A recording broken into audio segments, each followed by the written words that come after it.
Good morning, everyone. So, today's topic is synonyms.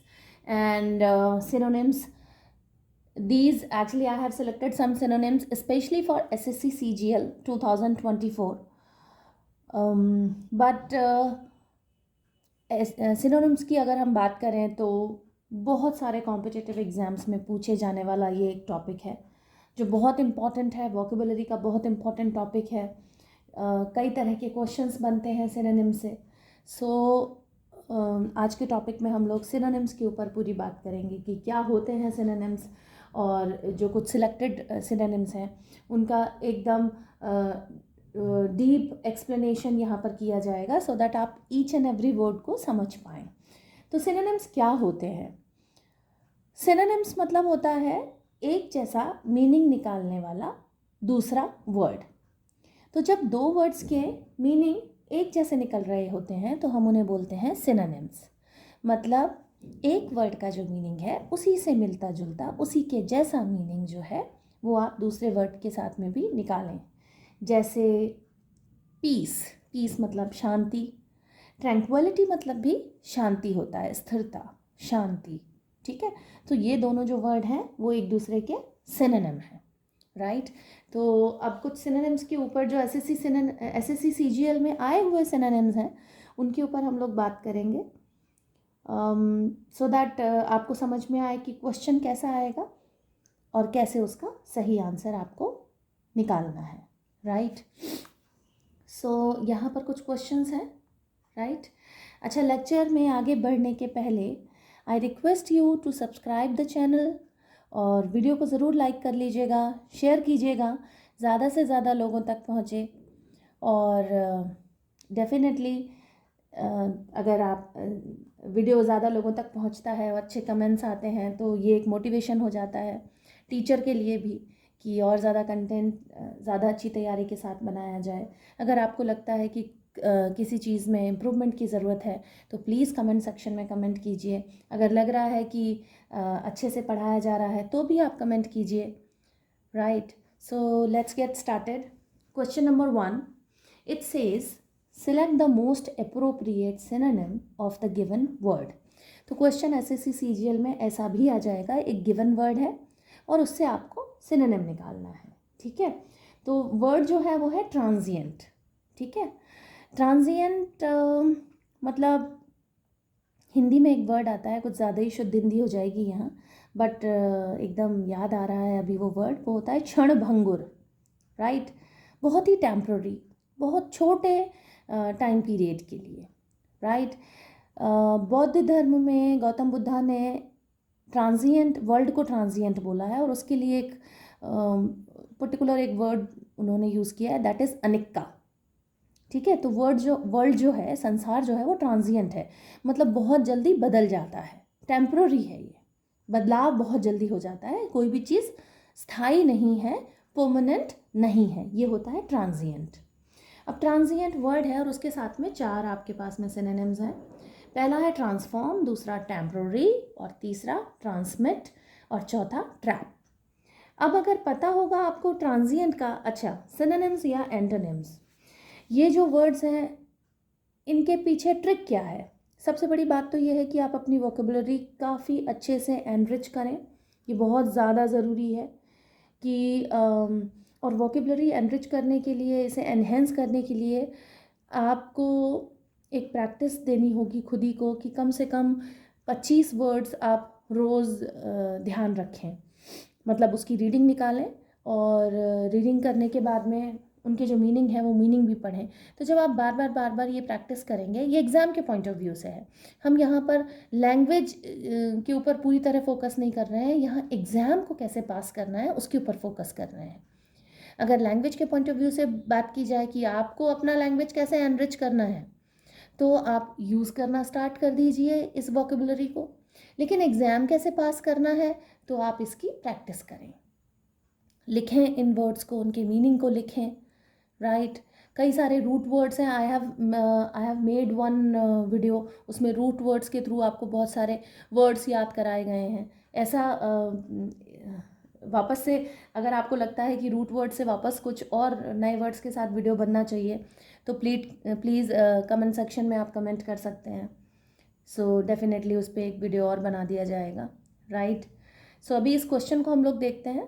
तैयारी आपको synonyms antonyms की वही करनी है कि 25 से 30 वर्ड्स तक आप रोज़ लिखें और उन्हें याद करें, और जब आपको लगे कि ये हो गए हैं फिर दूसरे नए वर्ड्स निकालें। ऐसी प्रैक्टिस आपको रोज़ ही करनी है, ठीक है। सो इसी क्वेश्चन को हम लोग सॉल्व करते हैं। Transient I have explain, transient का मतलब क्या होता है। अब अगर ये 4 ऑप्शंस ट्रांसफॉर्म, टेम्पररी, ट्रांसमिट और ट्रैप, इनको देखते हैं। तो transform means to change in form, appearance, nature और कैरेक्टर। ट्रांसफॉर्म मतलब बदलाव, या तो किसी फॉर्म में मतलब आकार प्रकार में बदलाव हो जाए, अपीयरेंस में उसके दिखावे में मतलब जो उसका अपीयरेंस है कैसा वो दिख रहा है उसमें बदलाव आ जाए, नेचर में स्वभाव में बदलाव आ जाए, या कैरेक्टर में बदलाव आ जाए, उसे कहते हैं transform.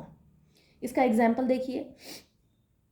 The caterpillar transformed into a butterfly after undergoing Metamorphosis. Metamorphosis, ये मेटामॉर्फोसिस जो एक प्रक्रिया होती है, और उसके तहत क्या होता है कि कैटरपिलर, एक तितली बनने के पहले जो कैटरपिलर रहता है, पेड़ों में लगे रहता है कैटरपिलर के तौर पे, वो ट्रांसफॉर्म कर देता है, वो अपने पूरे करैक्टर में, पूरे अपीयरेंस में, पूरे नेचर में और पूरी फॉर्म में बदलाव ले आता है, और इसी के लिए वर्ड आया है ट्रांसफॉर्म। उसने बदलाव ले आया है, वो होता है ट्रांसफॉर्म। एग्जाम्पल से आप समझ पा रहे हैं। टेम्पररी मतलब क्या होता है? टेम्पररी मतलब lasting for limited period of time, not permanent. उसका तो टेम्पररी जॉब है, उसका जो जॉब है वो टेम्पररी है, परमानेंट नहीं है। वो तो टेम्पररी जॉब है, मतलब छोटे टाइम पीरियड के लिए वो जॉब रहेगा, फिर जॉब छूट जाएगा। टेम्पररी बहुत ही बोलचाल की भाषा में हम इसे यूज़ करते हैं, टेम्पररी। सो टेम्पररी जो है उसका मतलब होता है शॉर्ट टाइम पीरियड के लिए, और परमानेंट का ऑपोजिट है। और ट्रांजिएंट जो है वो भी शॉर्ट टाइम पीरियड के लिए बात हो रही है, तो इसका आंसर तो टेम्पररी ही आएगा। एग्जाम्पल देखिए टेम्पररी का। He found a temporary job while he was searching for a permanent position. उसको एक टेम्पररी जॉब मिल गया, कुछ ही समय के लिए था वो जॉब, फिर छूट जाता, जबकि वो एक परमानेंट पोजीशन चाह रहा था, लेकिन उसे मिला क्या? उसे एक टेम्पररी जॉब मिला, right. Transmit, transmit means to send or convey something from one place, person or thing to another. Transmit मतलब कन्वे करना, ठीक है। ट्रांसमिट एक जगह से दूसरी जगह कन्वे करना, पहुंचाना, कोई चीज़ हो सकती है, ठीक है। Convey something from one place to another place, कुछ चीज़ या कोई पर्सन या कोई चीज़ पहुंचाना, उसे कहते हैं ट्रांसमिट, एक जगह से दूसरी जगह। एग्जाम्पल देखिए। Radios transmit signals through the airwaves, allowing people to listen to music or news, right? तो जो रेडियोज होते हैं वो ट्रांसमिट करते हैं किसको? सिग्नल्स को। सिग्नल्स को एक जगह से दूसरी जगह पहुंचाते हैं थ्रू एयरवेव्स। जो एयरवेव्स होती हैं, जो हवा में जो वेव्स होती हैं, उनके थ्रू एक जगह से दूसरी जगह सिग्नल्स को पहुंचाते हैं, और पीपल को इस बात के लिए अलाउ करते हैं कि वो म्यूजिक या न्यूज़ सुन पाएं, right. Third one is trap. Trap means a device or mechanism designed to catch or hold something. आपने रेड ट्रैप देखा होगा, चूहे पकड़ने वाला, जो एक छोटा सा एक इंस्ट्रूमेंट होता है जिसमें जाली लगी रहती है और एक क्लिप रहती है, जिसमें कि अगर आप चीज़ का टुकड़ा या रोटी का टुकड़ा अगर उसमें आप क्लिप में लगा देते हैं, तो जैसे ही चूहा उसमें एंटर करता है वो डोर क्लोज हो जाता है, उसे कहते हैं रेड ट्रैप। एक बहुत ही प्यारी सी स्टोरी है red trap, the red trap.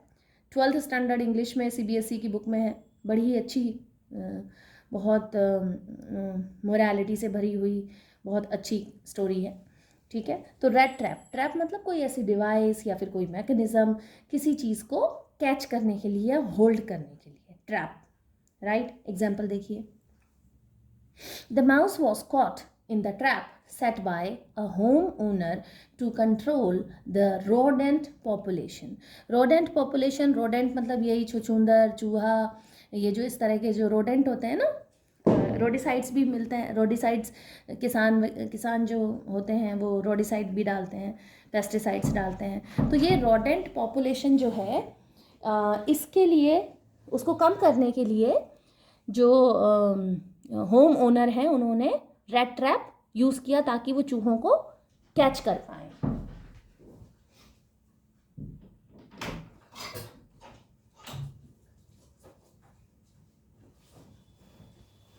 So next is now this is trap, and next question would be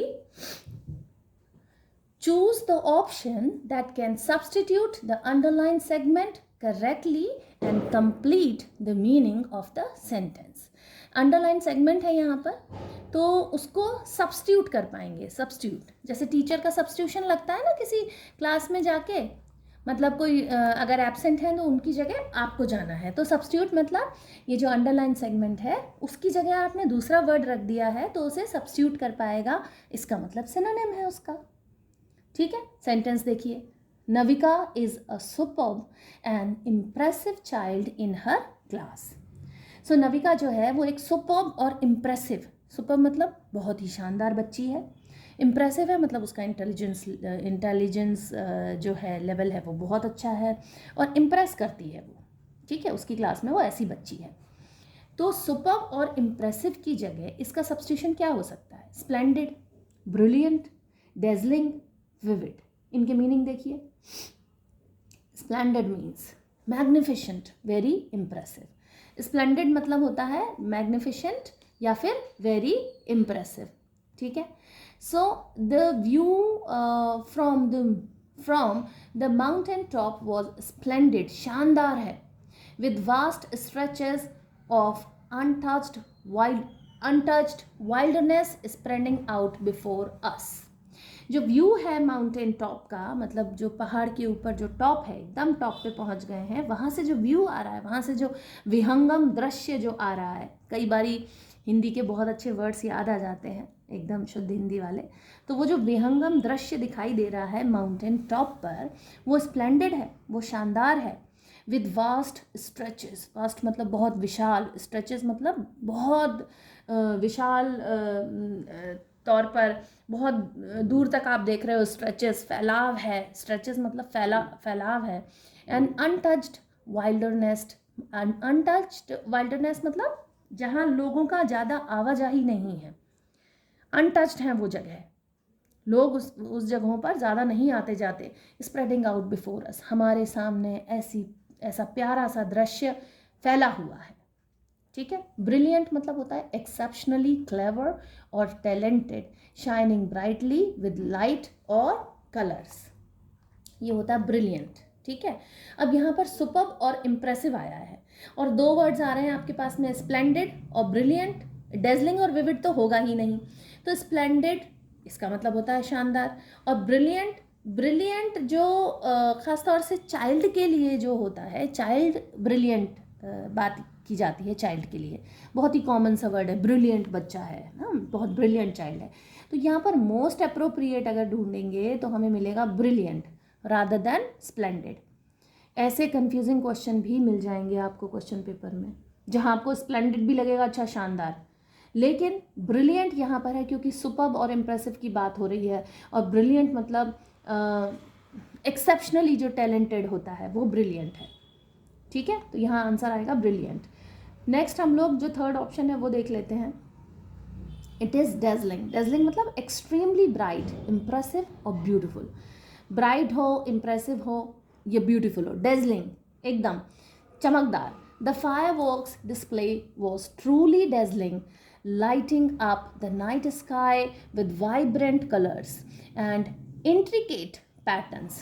अब देखिए, द फायरवर्क्स मतलब वो पटाखे जो छोड़े जाते हैं वो, डिस्प्ले मतलब इतना प्यारा दिखाया, ट्रूली सच में वो बहुत डेजलिंग था, सच में वो बहुत डेजलिंग था मतलब एक्सट्रीमली ब्राइट था, इम्प्रेसिव था, बहुत ब्यूटीफुल था, डेजलिंग था। Lighting up the night sky, जो नाइट स्काई था उसको रोशनी से चमका दिया, जगमगा दिया, विद वाइब्रेंट कलर्स। वाइब्रेंट मतलब जीवंत, देखिए जीवंत भी एकदम शुद्ध हिंदी वाला वर्ड आया है, एकदम से याद आ गया। सो विद वाइब्रेंट कलर्स, एकदम जीवंत जो रंग हैं उनसे पूरे स्काई को चमका दिया, जगमगा दिया। एंड इंट्रिकेट पैटर्न्स, इंट्रिकेट मतलब होता है उलझा हुआ, ठीक है, इंट्रिकेट उलझा हुआ, तो उलझे हुए पैटर्न मतलब बहुत प्यारे से तरह तरह के पैटर्न बन रहे, एक जैसे नहीं, अलग तरह के, और ऐसे बिल्कुल उलझे हुए से अजीब से पैटर्न बन रहे थे जो कि बड़े ही प्यारे लग रहे थे। नेक्स्ट है विविड। विविड मतलब होता है स्ट्राइकिंगली ब्राइट और intense, producing strong clear image in the mind.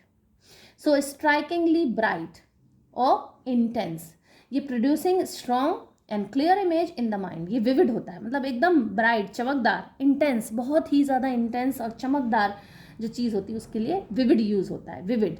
Her story telling skills were remarkable, painting vivid pictures of distant lands and captivating adventures. उसकी जो स्टोरी टेलिंग थी, दादी माँ या नानी माँ जो स्टोरी सुनाती हैं ना, तो वो उनकी जो पिक्चर्स होती हैं वो एक गांव जा सकती हैं, या परियों के देश जा सकती हैं, या फिर किसी ऊंची सी पहाड़ी पर एक छोटी सी झोंपड़ी में एक साधु की कहानी सुना सकती हैं, या फिर एक बौनों के देश में वो जा सकती हैं। तो उनकी जो कहानियाँ होती हैं वो रिमार्केबल, उनकी जो रिमार्केबल स्किल होती है वो कई तरह की विविड पिक्चर्स दिखाती हैं, डिस्टेंट दूर दराज के लैंड्स की और कैप्टिवेटिंग एडवेंचर्स की। उनके एडवेंचर्स कैप्टिवेट मतलब होता है कैद करा के रखना, तो कैप्टिवेटिंग मतलब आप कैद हो जाओ, सुनते ही जाओ कि अच्छा अब क्या हो रहा है, कहानी में क्या हो रहा है। ऐसे कैप्टिवेटिंग एडवेंचर्स की कहानियाँ होती हैं। तो ये स्टोरी टेलिंग की एक बात हो रही है, यहाँ पर हमने विविड वर्ड भी यूज़ किया है। जितने भी एस्पिरेंट्स हैं, I would like to suggest you, आप NCERT बुक में से हिस्ट्री की, ज्योग्राफी की, पॉलिटिकल साइंस की, इंग्लिश की, ये बुक्स पढ़ना स्टार्ट कर दीजिए। इससे 2 फ़ायदे हो जाने हैं आपको। पहला, आपका GK क्लियर हो जाएगा, दूसरा आपका इंग्लिश भी क्लियर हो जाएगी। जब आप उन स्टोरीज़ को पढ़ेंगे उसमें इतने अच्छे वर्ड्स हैं, वोकेबलरी आपकी जो वोकेबलरी है वो ऑटोमेटिकली डेवलप होती चली जाएगी, ठीक है। तो विविड मतलब होता है एकदम स्ट्राइकिंगली ब्राइट या फिर इंटेंस, है ना। विविड मतलब विभिन्न प्रकार, विविधता वाला भी वर्ड आता है, विविड, विविध, ठीक है। विविड से विविध याद रख सकते हैं, विविड और हिंदी में विविध मतलब कई सारे तरह के विविध प्रकार की पिक्चर्स, और वही विविड इंग्लिश में विविड है वो, ठीक है। ये क्लू है, याद रखिएगा। Next question, select the option that can be used as a one word substitute for the given group of words। ये जो given group of words हैं, यहाँ इसके लिए एक one word substitute आपको देखना है। तो feeling और showing extreme tiredness, बहुत ज़्यादा थकान लगना, right, extremely tiredness लगना, उसके लिए क्या word यूज़ होगा, one word क्या substitution होगा, देखते हैं। वाइटलाइज्ड, नर्वस, वियरी, ड्राउजी, इनके मीनिंग क्या होते हैं। वाइटलाइज्ड मीन्स एनर्जाइज्ड और इनविगोरेटेड और फिल्ड विद वाइटलिटी और लाइफ। रीवाइटल करके एक ऐड आता है, रीवाइटल मतलब वाइटलिटी मतलब एकदम जिंदा दिल, जिंदगी से भरा हुआ। तो वाइटलाइज्ड मतलब एकदम एनर्जाइज मतलब एनर्जी से भरा हुआ एकदम, राइट, एकदम उत्साह से भरा हुआ व्यक्ति। सो वाइटलाइज्ड तो जिंदा दिल, उत्साहित, इस तरह का करेक्टर दिखा रहा है वाइटलाइज्ड। जबकि यहाँ पर क्वेश्चन में क्या है, फीलिंग और शोइंग एक्सट्रीम टायर्डनेस, बहुत थकाऊ, तो वाइटलाइज तो नहीं आएगा इसका सिनोनिम। एग्जाम्पल देखिए वाइटलाइज का, After a refreshing vacation, he returned to work feeling vitalized and ready to tackle new challenges।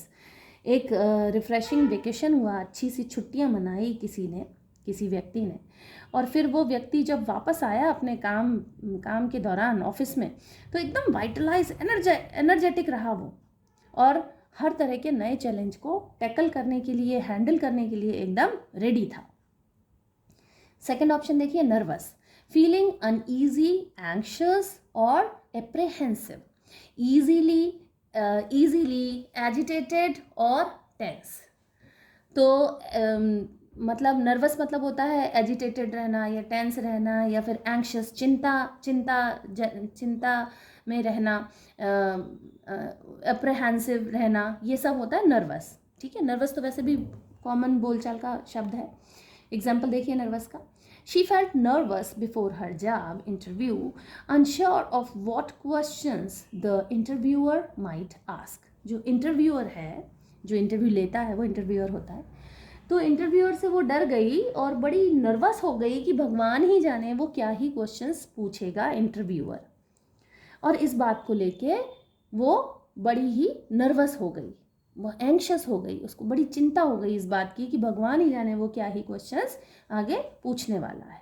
ठीक है, वियरी मतलब क्या होता है, वियरी मीन्स फिजिकली और मेंटली एग्जॉस्टेड, टायर्ड और फटीग मतलब एकदम थका हुआ व्यक्ति। तो ये जो वियरी है इसका मतलब होता है फिजिकली या मेंटली एग्जॉस्टेड, मतलब एकदम ऊर्जा से रहित, बहुत थक गया, फटीग, राइट। तो इसका जो राइट ऑप्शन आएगा वो आएगा क्या, वियरी का एग्जाम्पल देखिए, after a long day of hiking करने जाते हैं ना, है ना, हाइकिंग का एक बहुत अच्छा एडवेंचर होता है। तो after a long day of hiking they were weary and eager to rest at the camp site. जो उनकी कैंप साइट थी वहाँ पर वो इतने थक गए, जो लोग गए हुए थे हाइकिंग पे, वो लोग इतने थक गए कि अब तो वो कोई रेस्ट करने के लिए कैंप साइट पर बस जाना चाह रहे हैं कि भैया आप चलो कैंप साइट पे, कैंप जहाँ लगा रखे हैं और वहाँ जाके थोड़ा रेस्ट कर लेते हैं। तो ये है वियरी। नेक्स्ट है ड्राउजी, फीलिंग स्लीपी, ड्राउजीनेस, ऐसे उबासी आ रहे हैं, है ना, यॉर्निंग कर रहे हो आप, तो फीलिंग स्लीपी और lethargic, incline to fall asleep, बिल्कुल नींद ही आ रही है, उबासी आ रहे हैं, तो दैट इज ड्राउजी। एग्जाम्पल देखिए ड्राउजी का, the medication made him feel drowsy so he decided to lie down for a while, यहाँ पर फॉर अ वाइल आना चाहिए था, राइट, फॉर अ वाइल, थोड़ी देर के लिए, मतलब जो मेडिकेशन रहा, जब कोई व्यक्ति मेडिकेशन कर रहा था तो उसको ड्राउजी, नींद जैसा लगने लगा, जैसे नींद आ रही हो, और उसने सोचा मैं थोड़ी देर के लिए लेट ही जाता हूँ। ठीक है, नेक्स्ट क्वेश्चन देखिए, तो इसका आंसर आएगा वियरी, राइट, वियरी मतलब मेंटली या फिजिकली थका हुआ होना। Next question says select the most appropriate option to fill in the blank। ये एक ब्लैंक है और इसके लिए सबसे जो अप्रोप्रिएट ऑप्शन है ना, आपको उसे ढूंढना है 4 ऑप्शन में से।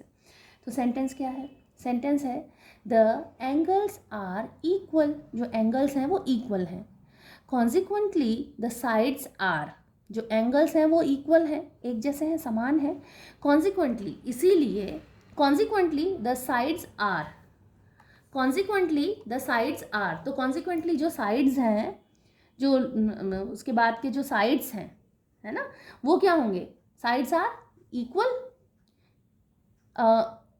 ब्लैंक में आपको select the most appropriate option to fill in the blank, जो मोस्ट अप्रोप्रिएट ऑप्शन है उसके लिए आपको ब्लैंक भरना है। The angles are equal, consequently the sides are unequal, या लार्जर या स्मॉलर या इक्वल, वो भी तो इक्वल होंगे, एंगल्स इक्वल हैं तो साइड्स भी इक्वल होंगे। ठीक है, जो राइट ऑप्शन आएगा वो पूरे इस सेंटेंस को देखते हुए ब्लैंक में क्या आएगा, इक्वल। इनके मीनिंग देखिए, इक्वल मतलब क्या होता है, equal means having the same quantity, size और वैल्यू, आइडेंटिकल इन अमाउंट और डिग्री। जैसे भाई बहन है तो सिस्टर जो है वो अपनी मम्मा से कह रही है कि मम्मा मुझे भैया के इक्वल ही खाना परोस दीजिए, तो जितना आपने भैया को परोसा है खाना उतना ही आप उसके इक्वल ही मुझे भी खाना परोस दीजिए। तो इक्वल मतलब अमाउंट में इक्वल, या डिग्री में इक्वल, या साइज में, या क्वांटिटी, या क्वांटिटी में इक्वल, समान, इक्वल मीन्स समान, राइट। नेक्स्ट इज इसका एग्जाम्पल देखिए इक्वल का। The twins shared equal portions of the cake so that neither would feel left out. जो ट्विंस थे, दो भाई थे या दो बहन थे, ट्विंस जुड़वा जो थे, उन्होंने केक का इक्वल पोर्शन शेयर किया, आधा आधा, है ना, ताकि किसी को भी लेफ्ट आउट फील नहीं हो, किसी को भी ऐसा नहीं भाई मेरे को कम दिया और रोना धोना शुरू हो गया और पार्टी से बिल्कुल, पार्टी में एकदम रोना धोना, मेरे को कम मिला है केक, लाइक दिस। तो दोनों कोई भी लेफ्ट आउट फील नहीं करेगा, बुरा नहीं लगेगा, इक्वल शेयर मिल गया है। अनइक्वल इसका ऑपोजिट है इक्वल का। Not the same in quantity, size और वैल्यू, डिफरेंट और डिससिमिलर।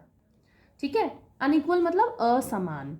एग्जाम्पल देखिए, the distribution of wealth in the country is highly unequal with a small percentage of the population holding the majority of resources। देश में, किसी भी देश की बात हो रही है, ज़्यादातर इसी तरह की सिचुएशन मिलती है। The distribution of wealth in the country, country में जो वेल्थ का जो पैसे का या वेल्थ के लिए, वेल्थ मतलब मनी नहीं, वेल्थ मतलब वो पैसा करेंसी के ऊपर नहीं आता, लेकिन हाँ संपत्ति, वेल्थ मतलब संपत्ति। So distribution of wealth, country में जो वेल्थ का जो डिस्ट्रीब्यूशन है वो हाईली इक्वल है, बहुत ज़्यादा असमान है। With a small percentage of population holding the majority of resources, बहुत छोटा सा जो परसेंटेज है पॉपुलेशन का, वो मेजॉरिटी ऑफ रिसोर्सेज पर कब्जा करके बैठा है, मतलब ज़्यादा से ज़्यादा रिसोर्सेज कुछ ही लोगों के हाथों में है, राइट। नेक्स्ट देख लेते हैं हम लोग। Next is larger.